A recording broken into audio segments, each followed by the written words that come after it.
So I'll break it into four phases actually, and they can be very well identified in the case of Dunzo also, right? So the first was to just understand if there was demand for something like this. It wasn't even product market fit. It was just validate if something that was my personal problem actually existed for enough number of people, and that's really what we did on WhatsApp.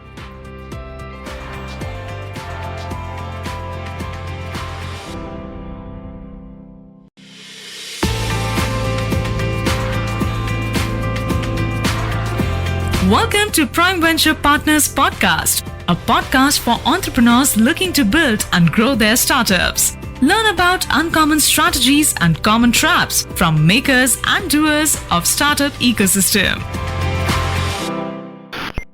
Hi, everybody. This is Sanjay Swamy here. And on today's episode of Prime Podcast, we're really excited to have the founder and CEO of Dunzo, Kabeer Biswas, with us. Kabeer, welcome to the show. Thank you so much for having us. Wonderful. So Kabeer needs almost no introduction to anybody in the startup ecosystem in India. Most people, especially in Bangalore and the cities that Dunzo operates in, have heard of the product and have used the product, and others are waiting for it to launch in their cities. So Kabeer, we have known each other from the very early days. And it's been fun to see how Dunzo has evolved over the years. Sadly, we're not investors in the company, but we're enjoying watching the ride and, of course, great customer experience and service. Why don't you start by telling us, how you got started and how you see sort of the building of this company in various phases and things for other founders to learn from. You're part of the starting story, aren't you? So I think the first time you and me met was when we used to actually function on WhatsApp, and I think delivered to your house. And we sat outside your house and talked on the patio. So no, it's a very I have fond memories of that conversation, and it's been quite a journey since. Yeah. So it's a fairly straightforward way that we got started and really what we ended up doing. So for me, and I used to live in Gurgaon before this with my earlier startup, which got acquired, and then I wasn't doing much for about a year and a half in between. And at some point of time, I moved to Bangalore. And so when I used to be in Gurgaon by itself, so I'm somebody who likes my things to be in order.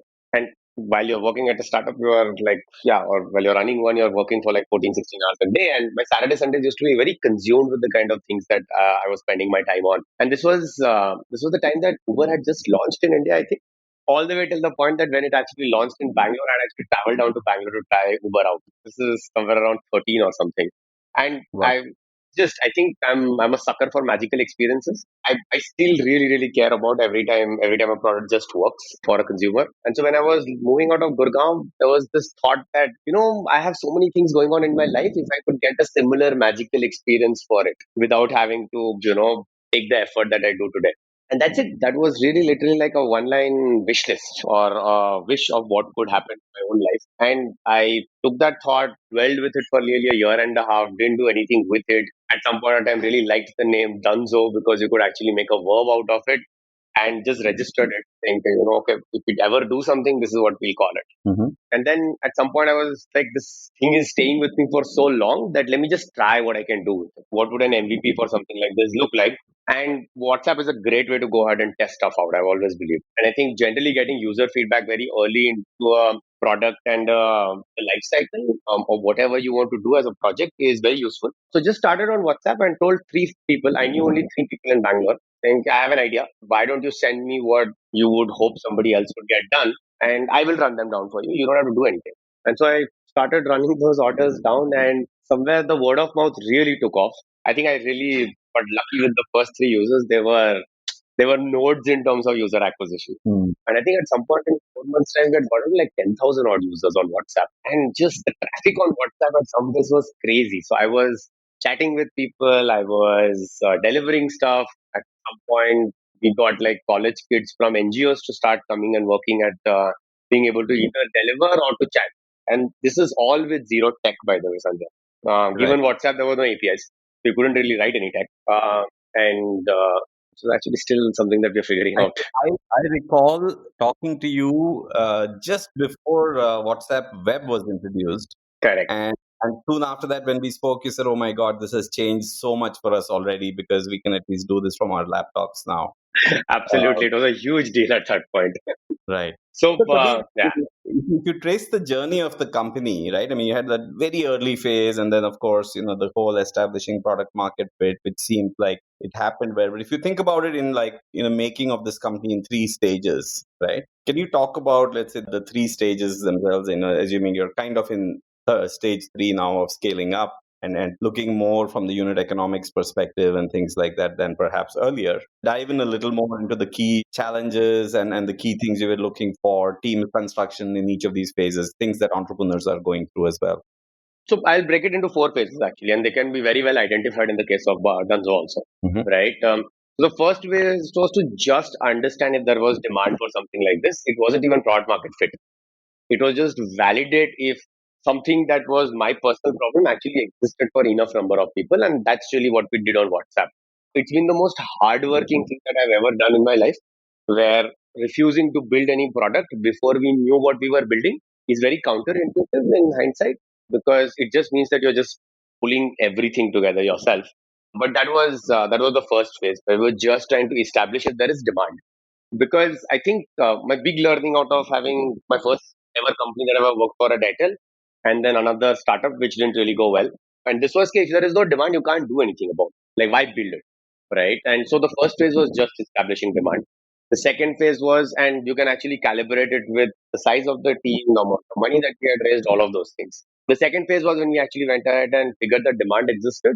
So we raised our first round of capital, and that meant we put together a tech stack. We figured out exactly what were the user flows that we wanted to go ahead and standardized. What would the product look like if it wasn't on WhatsApp? What would the tech stack look like? Going ahead and finding like there was no founding team when we were actually raising money also.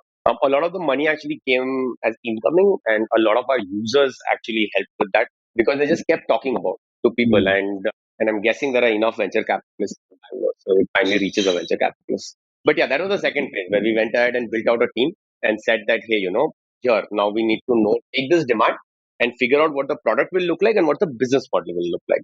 And so we did that with about a million and a half dollars and about a year and a half of time spent, right? And we figured out that there was product market fit and people were willing to pay enough money for it and merchants were willing to pay enough money for it that we could actually balance the scales. And I call true product market fit at not at demand, but when your business model works. And so that business model started working at that point of time, which is about 2.5 years back, right? So in And back, and yeah, 2.5 years back would be how many years into the company? 1.5 years, so totally 4 years. Got it. Yeah. Got So about a year and a half into it, we figured out exactly saying, yeah, now all of this works, and we actually got profitable in Bangalore. it. That was the first juncture. Then basically saying, okay, now this works. Now we need to be able to scale it. It might sound this systematic in hindsight. It wasn't. A lot of it, I think, hindsight is a little perfect. And capital doesn't necessarily show up just because you say, okay, this is done. It's a more iterative process of how you go about raising money on something like this. But that also led to the fact that we were able to raise our first large round of capital, which Google led. Mhm. So the last 2 years has been about us scaling, for the lack of a better word, violently, right? To be able to understand really what needs to break and what works and what doesn't work, and how big is this market really? Because I think you get broad market fit, you get what you call profitability, then you really want to push the barrier in terms of understanding as to what is the size of the market that you're going behind, and what does growth dollar on a business like this look like. So literally up till about 2 years back, we had actually never spent a single growth dollar. It was Mm. all word of mouth. Like literally our first 700,000 users were completely acquired by word of mouth. And so that was the third Wow. part of it, trying to say, Mm. okay, hey, let's just see as to what breaks when you try to scale this. What all the learnings that we can get? Again, not I think pre-stated, but hindsight, where I think this was all the things that were happening to us while we were trying to scale. We scaled about 50x in about 2 years' time. And then I think this is the fourth phase of this business, where I think we have gone ahead and established demand. We have established product market fit. We have established the fact that you can actually deploy growth dollars. I'm not saying efficiently, but you can deploy growth dollars to see as to how big the market is. And I think we have proved out that the market is really, really big. Mm. And we're chasing something that looks like billions of dollars of what you call transaction value that exists out there. Now we have gotten into the cycle of saying, okay, great, now that all of this has been done, we need to now recorrect our business model that looks very different than what it looked like 2.5 years back. right? Because the numbers in a micro value transaction, right? So our every transaction, our take can at best be 70 rupees of revenue and costs have to be under that. So you're trying to make 70 rupees per order. That's really what you're trying to do. And so when you're running millions of transactions, how do you adjust the scales at 70 rupees, 65 rupees, or 60 rupees? How does that look at scale? So we are in that process, and the one thing that I'm really happy about is in the last 6 months' time we have made a lot of progress. Where Bangalore went from a profitable city, grew about 7x during the last 2.5 years' time, and is back being a profitable city, Hmm. right? And this is again at EBITDA levels. So largely for what you call big phases. I think the next phase will be most likely when we start 2021, where I think now it's largely going to be saying that we know how to deploy growth dollars efficiently. We know what we need to do when we go into a city in the first 2.5 years time, so that we can go ahead and make that city $100 million business in 2.5 years time and become profitable at the end of. And so it's just about going ahead and now taking all the learnings of the last 3 years and becoming very judicious and deliberate about it to be able to build an entirely what you call corporate level EBITDA profitable business. That might take us another 2.5 years from here. So Got it. really what we think the next phase is. Got it. So as you think about these four phases, Kabir, maybe phase one was probably the easiest in this regard, right? Team construction, right? Especially at the senior leadership level and the rest of the team as well. What are some of the key things that you did right, and what would you have done differently had you, if you knew then what you know now in each of these phases? So on team construction, my primary read is that I think at least at our end at Dunzo, we have always been a little late. I think at this point, I think on an average we have always been about 6 to 9 months late. I think from this year onwards, we have gotten a lot more deliberate about it, and we are starting to get people, what do you call it, at least just in time or even before, because we want to be deliberate about the kind of things that we want to do going forward. A big learning about what you call getting or ending up getting people late is usually what tends to happen is you have lived with this problem for 6 months and this problem's now become too big for you, and that's when you start looking for somebody and you end up going ahead and getting somebody who's going to solve your problem, what you are facing today and what can scale for the next 6 months time, but it doesn't allow you to really go look out for the best people to be able to go ahead and solve the problem in the long. Mm, And mm, so we have had some of these mistakes play out where people are fantastic on day zero, but 6 months in, unfortunately, the problem becomes too big, and they're not necessarily able to scale. And it's not their fault. We got it wrong. We went ahead and actually, what you call, had to get people in a hurry, and we needed people who could solve our problem that existed for the last 3 to 6 months time, instead of people who could solve for the next 2.5 years time. So that's something that we're now changing very quickly. If you have recognized something that needs to get done and you think that you need leadership to be able to come do that, you would just go aggressively out there and try and do it, because if it's not being done by somebody else, it's most likely being done by the founder or the founding team. And at that point, you need to recognize that your job is to be the most present person for the most important problems in the organization, not for the ones that nobody else is willing to do. And if that can be imbibed, then it really helps. But I'll be honest, Sanjay, all of this hindsight. yes, yes, that's true. But I think fool me once, shame on you. Fool me twice, shame on me, as they say. Yeah, So correct. as long as one is learning from these. And in fact, yesterday we had a session with Ashish Gupta, an internal session, and he was talking about any problem that you realize it's a 6 month problem, not a 3 month problem, because Yeah. 3 months by the time you realize you have a problem, and then it takes you 3 more months to fix it, right? So especially if it's a people issue that you're trying to fix. And so it's good that at least now you're saying we're thinking much more proactively about how we construct the team. You guys have been also very well known and respected in the industry for the culture in the organization, and it sort of translates into the social media marketing and stuff where there is a sense of humor and people just seem to be having fun at the company. Tell us something. Tell us some more about that and why it's so important to the company. So I don't think it was as deliberate to where it got to, and I think we have tried to figure out what exactly is working, what exactly isn't working a little bit again in hindsight. But I think some of these areas of the business, right, which are a lot more right brain, and personally, I'm extremely what you call left brain in terms of saying, I can, and I'm trying to get better at it. I'm trying to get a lot more better at being able to make right brain decisions, to be able to contribute to stuff, reading a lot more about it. But on these, I've principally been, let's just get the best set of people who can actually do something and just let them be, Hmm. right? And that's literally what the brand marketing team is. It's a bunch of extremely motivated people who I think we agreed upon very early as to what is it that we wanted to achieve. So we used to be a very different looking brand. Because I don't know if you recall it. It was a yellow background with Yes. just Helvetica new Dunzo written on top of it as a black font, right? And it was this brand that wanted to be, by your side, for comforting and all of that. And I think when we figured out PMF, etc., and then we decided to start scaling. At that point, we had like one briefing session, and we had like about 6 weeks of work that went in to say, "Okay, we need to be able to change this brand to be able to make a statement, because we believe that given the amount of physical assets that we will put out in the real world, it's important that we're able to take advantage of that every time people come in contact with the brand, and Hmm. it needs to be able to make a statement for our delivery partners, for our merchants, and then finally our users to be able to recognize it." And that was literally the briefing on that one. And then it, of course, multiple conversations happened. Really, what did we want to do with it? What did the brand stand for? And so the lightning symbol that you see when you what we call Mhm. when there's a cold start on the app, it's because we want for it to stand for speed. And Hmm. that's something that we constantly keep looking for on our NPS results. That there was the number one reason that people end up using us for. It's usually for speed. We have realized it, and it's because between the three what you call large parts of any commerce transaction, which is price, selection, and speed, right? We said that we will own speed, and the other two we'll build a muscle on as they get along. And because it's also got to do with the kind of users that you want to target and stuff. And for those set of users, if you were to give them an option of trying something slower versus trying something fast, what would they do? And it was simple, saying you will always want to keep getting faster. And so that's all the work that went in about 2 years back. Since then, we have just nudged, calibrated in case there was something that was off brand or off design and stuff like that.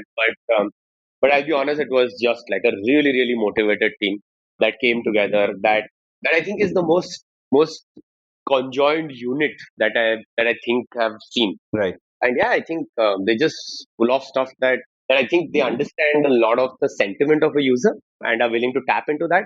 And just yeah, I think they've been doing some incredible work. And I think that's really the sentiment of the whole organization. Ideally, and at least with everybody else that I directly end up working with, right? And the Right. initial conversation and the first few weeks is really saying, "Okay, see, I have just two levels of trust. There is 100 and 0. There's nothing in Hmm. between." Hmm. And the only way this relationship works really well is if you are able to build teams out that are going to do proud work to be able to make themselves proud, because our users and our partners and merchants will experience it. And we want Dunzo to be a sandbox for that for everybody. Right. Because if you're not doing proud work, then why are we doing so much work? Uh, Mhm. just none of this is easy. None of these startups are really going to, what do you call, they're not really easy to build out, right? And so if you're going to spend this much time, always index on doing really proud work. And I think it's not necessarily true that we have been able to get it across the board, I'll be honest. But in some pockets, it really shows up. Right. No, that's a very important point that if you're putting in all the sacrifices either to start or to join a startup, then the only guaranteed thing that you can get as an outcome is doing things that you're proud of, right? And everything else may happen, may not happen. Correct. So, switching gears to these last 6 to 9 months, the COVID phase, right, which obviously caught everybody by surprise, and a lot of businesses, were fundamentally under threat and had to, rejig several things, and very quickly. And you guys have, seemingly come out very strongly through this phase, and the demand and trust in the service here has seemingly skyrocketed. Did you all fundamentally have to do something very different apart from just the working from home? And when did you realize that you could turn this threat into an opportunity? So I think some of the things that we have kept building for the last couple of years, those actually just came to fore during a time like COVID. And so some of those are basic and they sound like everybody should be doing them, but we are one of those brands that really wants to be honest and over communicate for everything, which means we will over communicate if there is a problem, we will over communicate to our partners, we'll over communicate to investors, users, and merchants, right? And so we don't go ahead and internally, of course. And so we keep doing that for every possible scenario, which means that recently we went ahead and had a performance management cycle run out in middle of COVID, and I think at the end of that we had like over 150 questions show up for a all hands Q and A, and it did mean that on a Friday evening that Q and A ran for 4 hours because we went ahead and took every question, right? And it's just some of those things that we just want to show up for everybody who works with us and everybody who's actually coming and contributing time on the platform. We want to show up for our users, we want to show up for our partners, for our merchants, and for everybody internally. That I think just comes to fore in crisis like this. And the crisis, I think, the first week was confusing. Though I've always believed that there is the only thing that you're building as a business and as a brand is the stickiness that you have with your consumers and whether you are making a real difference in their lives. So if you're making a real difference in their lives, if not today, tomorrow it will what you call they will remember you and come back. I'll be honest with and this is very personal as a user, right? Like I've traveled to cities because of my mom and stuff where there is no Dunzo, and I'm like, I'd rather live in a area which has Dunzo. Life's simpler. I can get what I want. I can get it instantly, and I'm somebody who still places close to like 150, 180 orders a month, right? Because my house runs on it. I don't step out, and I've not stepped out not because of just because Dunzo existed. And in a scenario like that, the product just became a lot more valuable after that week to everybody.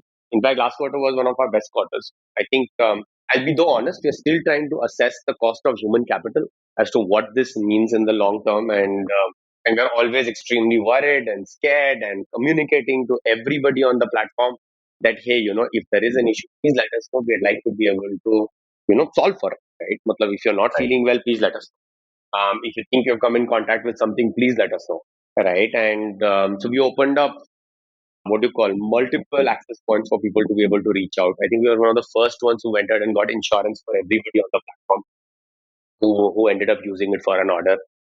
We went ahead and actually worked with our merchants. And I think the most impacted parties in all of this have actually been the merchants. And we actually don't see 100% of the merchants that were on the platform previously coming back post COVID. There's definitely going to be some. In fact, I don't know the exact number, but a significant chunk of merchant supply might shut down, right? And in their cases, so that they could go ahead and make sure that they were on the platform and able to service consumers remotely because nobody could anymore walk into their store. We went ahead and reduced commissions for frequently used items so that users could actually go ahead and buy it, merchants could actually go supply it, and not have to necessarily worry about the fact that I'm having to pay commissions for these. These are frequently used items. We went ahead and changed our payout cycles for them to be able to get money a lot more frequently from us, and just I think for us it was we exist because of the neighborhoods that we function in. Most of the orders actually exist and stay within the neighborhood. For us, merchants and users and partners end up forming a relationship, and we as a platform end up facilitating that. And when facilitating it, it's our job to make sure that in a moment of crisis, we only want to show up more for them, right? Correct. And I've said this, I think internally. I don't think I've said this publicly ever. I think the space that we are in, we are a little bit like a David versus Goliath at most points.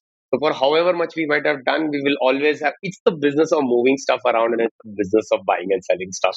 It's the oldest business in the world. So the adjacencies and the kind of somebody who could define competition could be so many, right? So, but in a little bit like a David versus Goliath scenario, we want to be David with a heart and make sure that every time somebody does come in touch with the brand and experiences it, yeah, they remember it for the fact that there is heart in at the center of all of those transactions. And yeah, Very nice, right. On that note, I think, in whenever a founder is passionate about building a company, there are, financial successes and outcomes that people look at, and to me, those are always just outcomes. But what excites you the most? When is it something your customers say or partners say?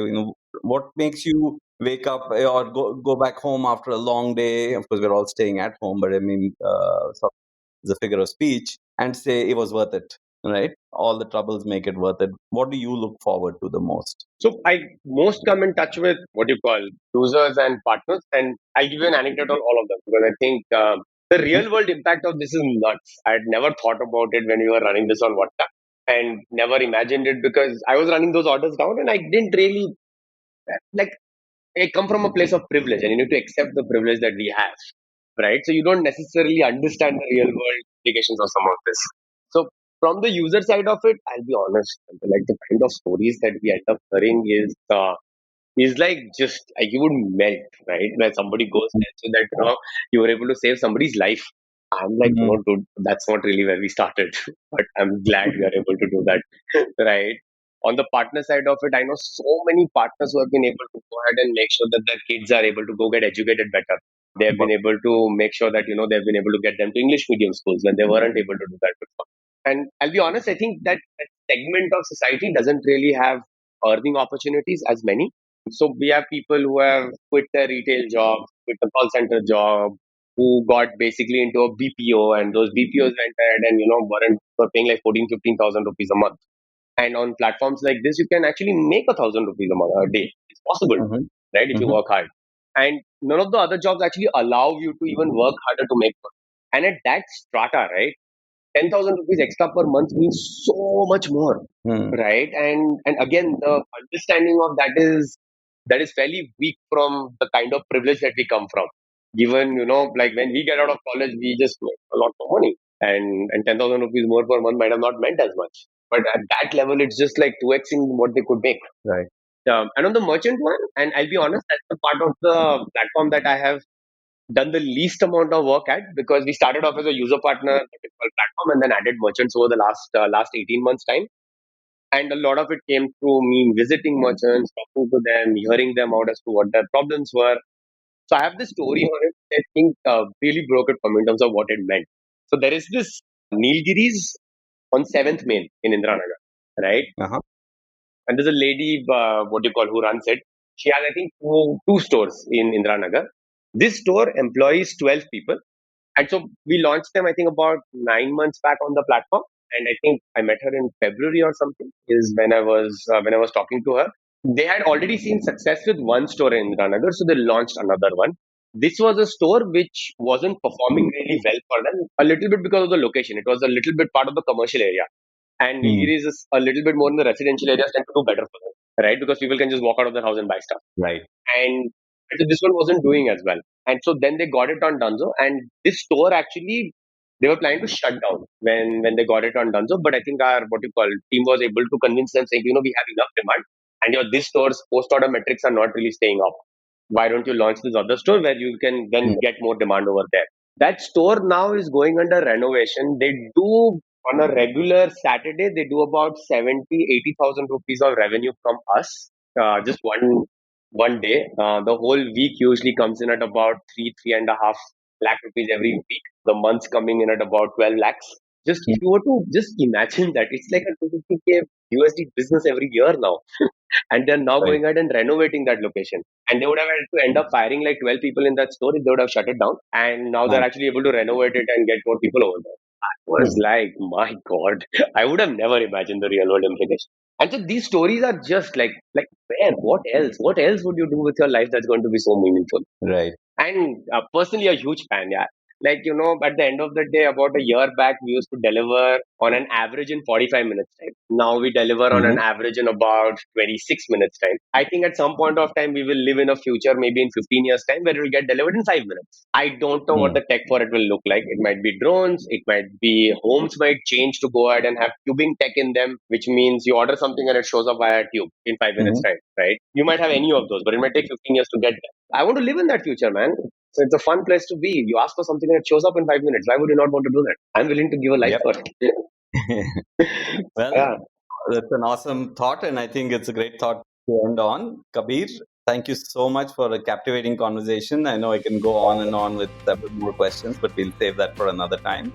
Thank you for being on our show, and all the best in building this amazing company, Dunzo. Thank you so much for having us. You made me remember so many stories from past yonder and stuff. Thank you.